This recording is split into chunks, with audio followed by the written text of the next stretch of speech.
Well, hello and good day to you all. My name is Dimitri Frederick, and you're watching Voices for the Voiceless, a Frederick Media production and a subsidiary of Frederick Capital. Today is June the 4th, 2011, and today's show is entitled Troops Coming Home to the Unemployment Line. Today's show, we're going to look at this past week as we celebrated Memorial Day. You know, a lot of people got to enjoy the day off, but also sometimes we forget that there is someone that is fighting for our lives, for our freedom, so that we could actually enjoy those days off. And so the troops are coming home, as President Obama has indicated mid-year of 2011. And so as we look forward to our troops and families and loved ones that we care about coming home, I think there's something that we have forgotten, and it's the issues with our economy and how does it impact our troops coming home. So this show is going to look into that and basically have a discussion and basically help you foresee some of the problems that our troops face once they get home. As you know, the title of this show kind of already exemplified and basically states the real problem as they come back home. So let's get started. This show is dedicated in honor of those who gave their life to protect this great nation of ours so that we can truly call it the land of the free. Today, we live in such an unprecedented times that have given this era or this decade as we start a new one in 2011 a few labels, because they all exemplify what is really going on in the world, in our very own country. And we are all indeed familiar with these phrases such as the era of greed, a selfish generation, and a lost generation.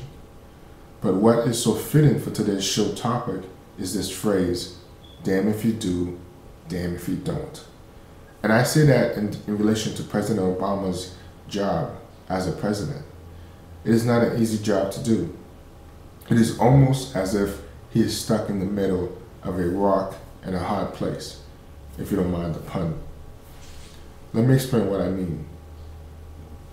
It has been 10 years since we started the senseless war on searching for bin Laden, Saddam Hussein, and now the Taliban. So far, after 11 years of terror, we have removed 2 out of the 3 hindrances out of existence. We still have to deal with the never-ending sex of Taliban uprisings. However, it feels like there is no end in sight as to when our troops will be coming back home. There have been well over 130,000 troops that have been deployed between Iraq and Afghanistan. Within that time span, well over 4,000 American troops have died in the battlefield. It is a death toll that has continued to grow day to day, day by day, and has spanned over 2 presidencies. It may even turn into a 3rd presidency as we head towards another election year. Well, after years of waiting, President Obama recently reiterated his commitment to bringing our troops back home in a speech he made in front of hundreds of cadets at the United States Military Academy at West Point. He stated that by the middle of 2011, our troops will begin pulling out of Iraq and Afghanistan. Well, America, we are just ending the first week of June 2011 as this show airs.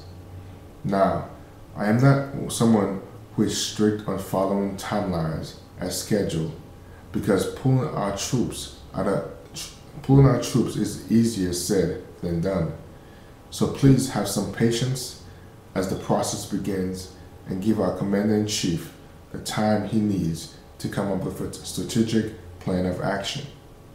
However, having said all that, President Obama might want to consider doing that. Why? Well, let's think about it for a moment. It's like what I said at the beginning of today's show. President Obama is damned if he does and damned if he does not. Let me explain myself.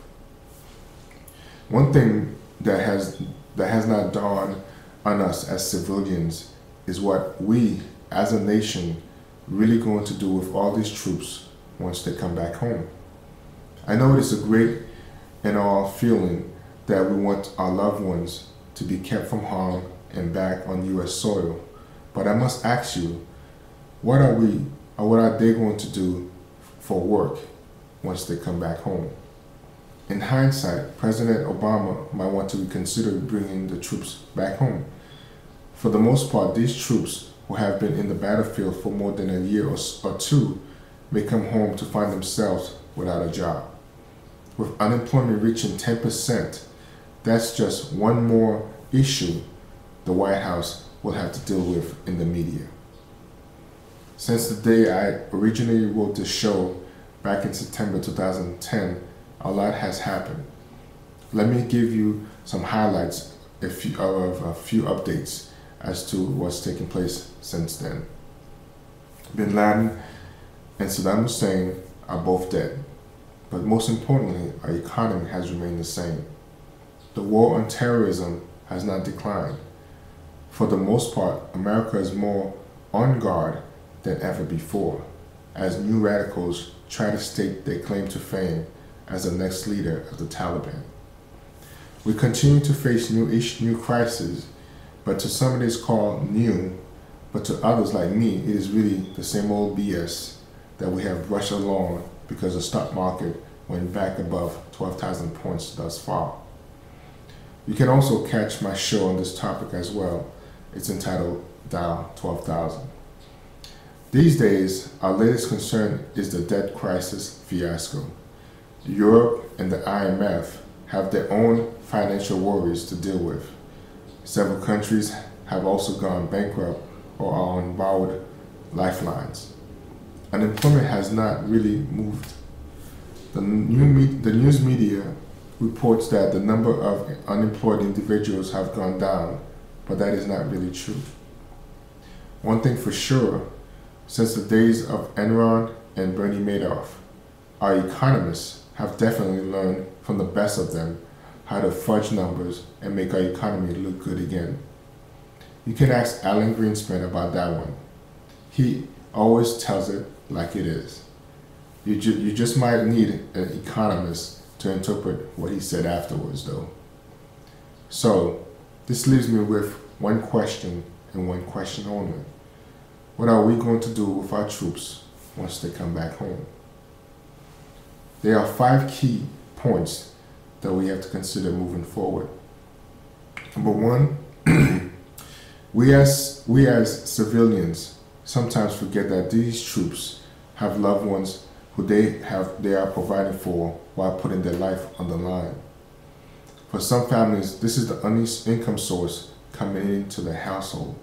Therefore, what other options do they have without a job? Point number 2, our troops are better off knowing that they are fighting for a cause that is greater than themselves versus coming back home to the unemployment line looking for work. I bet you if you ask them that question, they would rather be working, fighting for something worthwhile than sitting at home collecting an unemployment check from the government.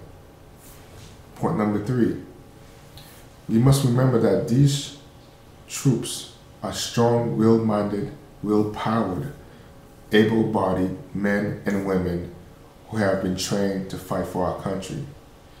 Sitting around is not what they do best. A military-minded person cannot function like this. Some troops cannot stay cooped up feeling useless. Some will definitely have a mental breakdown because of sheer depression taking root. And that costs money as well. Point number 4. Returning home is not the best usage of our troops since the government still has to pay them. Hence, where is this money going to come from when our government itself is financially tapped out? This brings me to the last point, point number 5. Let's not forget that this is the same country that has already come close twice in recent months, I believe, in shutting down because we needed to balance the budget or finagle some financial resources around. Folks, I have come to what I would normally call the conclusion of today's show. But today, I'm not going to conclude this show because it really is going to be an ongoing issue for years to come. I know for sure that I will probably be doing a follow-up show on this topic. I also don't foresee a conclusion or a resolution to this problem anytime soon. Honestly, this is not a military problem. Realistically, this is another economic disaster waiting to happen. This is just the same disaster that has been affecting us all.